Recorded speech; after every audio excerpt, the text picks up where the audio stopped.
Hello bachcho, let's read the question. So question says that the enthalpy of formation of steady changes from 17.89 kilocalorie per mole to minus 49.82 kilocalorie per mole. As go from CH4 C2H6 to basically C8H18. The value of delta G, however, shows the opposite trend from minus 12.12 kilocalorie to a mole of CH4 to 4.414 kilocalorie per mole of C8H18Y. So basically reason पूछा आपका यहाँ. So एक एक करके option पढ़ते हैं. Option में क्या गिवन है? As the number of carbon atom increase, the number of possible isomer increase, thus the reverse is expected trend to the delta G. No, ऐसा कोई रीजन नहीं है. ऐसा कहा गया कि अगर हम CH4 का फॉर्मेशन की बात करो कहां से, तो ये बेसिकली कहां से बनेगा? CH4 की बात करें तो ये कार्बन से बनेगा. ठीक है, carbon plus of H2 gas से. एलिमेंटल फॉर्म से यहाँ पे 2 लेना पड़ेगा, इसको सॉलिड और इसको गैस. तो यहाँ से इंथैल्पी रिलीज आपके पास मान लो -14 और -17 नॉट 1.7 17 पॉइंट्स कितना आपके पास 89 है. वही मैं आगे चल के as we go from CH4 C2H5 to C8H8 पहुंचते हैं. और ऐसे बढ़ते बढ़ते हमें कहां पहुंचना है? C8H18 नो 8H18 गैस पे पहुंचना है. नॉट गैस, हालांकि लिक्विड या सॉलिड फॉर्म में हो सकता है. अच्छा, कार्बन की बात करें तो 8 कार्बन यहाँ पे यूज होंगे, प्लस ऑफ हाइड्रोजन की बात करें, हाइड्रोजन कितने होंगे? तो यहाँ पे आपके पास बेसिकली 9H2 आपके पास मॉलिक्यूल्स होंगे. ठीक है, तो इस केस में जो इंथैल्पी है, इंथैल्पी तो ठीक है बहुत ज्यादा आपके पास रिलीज हो रहा है फॉर्मेशन में, लेकिन डेल्टा जी के बारे में कहा गया कि डेल्टा जी यहाँ पे तो नेगेटिव है.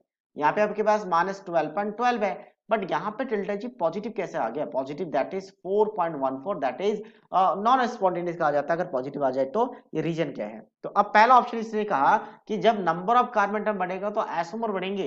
तो आइसोमर बढ़ने से डेल्टा जी पे कोई फर्क नहीं पड़ता, क्योंकि डेल्टा जी का अगर फॉर्मूला की बात करें तो डेल्टा जी का फॉर्मूला होता है delta H minus of T delta S.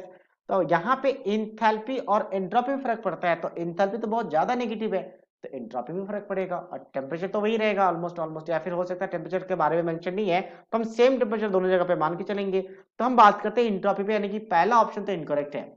Second देखते हैं क्या रीजन दिया है यहाँ पे. In the increase of number of carbon-carbon bond in the reaction, the number of CH bond modified than trend. अच्छा, इसने कहा कि आपके पास कार्बन कार्बन बॉन्ड बन रहा है तो वो मॉडिफाइड कर देगा कार्बन CH बॉन्ड को, modifieds the trend the delta G value relations to delta H value. इसमें भी कोई फर्क नहीं पड़ेगा, CH और CC बॉन्ड में कोई फर्क नहीं पड़ता. उसमें थोड़ा बहुत एनर्जी का डिफरेंस रहता है, बट डेल्टा जी के बारे में कुछ नहीं कह सकते. नेक्स्ट क्या है? in the formation of CnH2n plus n from n carbon atom and n plus 1 hydrogen atom, यानी इसी को फॉर्म में ऐसा लिखा है कि n carbon atom not 8 n carbon atom ले लो और plus of n plus 1 hydrogen gas ले लो. तो यहां से आपके पास CnH2n plus 2 जो बनेगा, तो इस केस में क्या बोला गया है? Hydrogen molecules there is a large decrease in the entropy, this reflect in the delta G value. Yes, that is correct. Reflect मतलब यहाँ पे अगर डेल्टा जी की बात करें, जैसे यहाँ पे नंबर ऑफ मोल्स एक बना रहे हैं, बट कितना कंज्यूम हो रहा है? 8 मोल कार्बन और 9 मोल हाइड्रोजन.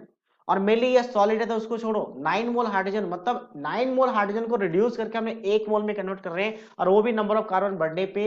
ये गैस, पहले तो गैस रहता है, बाद में फिर लिक्विड और फिर सॉलिड में कन्वर्ट हो जाता है. तो 17 तक लिक्विड तक रहता है, यानी कि सी कार्बन आप 5 से मान लो 4 5 से 17 18 तक, तो ये लिक्विड रहेगा. तो एक गैस से लिक्विड जाने पे एक्सक्लूडिटी बढ़ेगी, तो डिग्री ऑफ रैंडमनेस डिसऑर्डरनेस कम होगा.